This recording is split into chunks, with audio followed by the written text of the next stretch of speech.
जमीयत उलमा इस्लाम पे के सरबराह मौलाना फजल रहमान ने कहा है कि हुकूमत को तजवीज़ दी कि 19वीं तरमीम को ख़त्म किया जाए और 18वीं तरमीम बहाल की जाए। इस्लामाबाद में प्रेस कॉन्फ्रेंस में उन्होंने कहा कि जजेस का तकर्रुर सीनियरिटी की बुनियाद पर हो।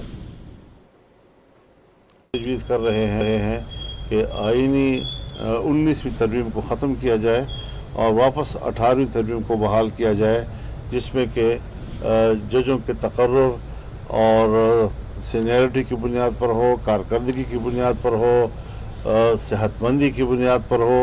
तो जहाँ कमीशन का एक किरदार होगा अदलिया के कमीशन का, वहाँ पार्लियामान का भी एक किरदार उसमें आ जाएगा और इस तरह निज़ाम में एक एतदाल और तवाज़ुन पैदा किया जा सकेगा। यही है कि पहले पीपल पार्टी और हम इत्तेफाक राय करें, फिर हम वो PTI के सामने पेश करें और वो पीपल पार्टी अपने हुकूमती इत्तेहादियों के सामने पेश करें।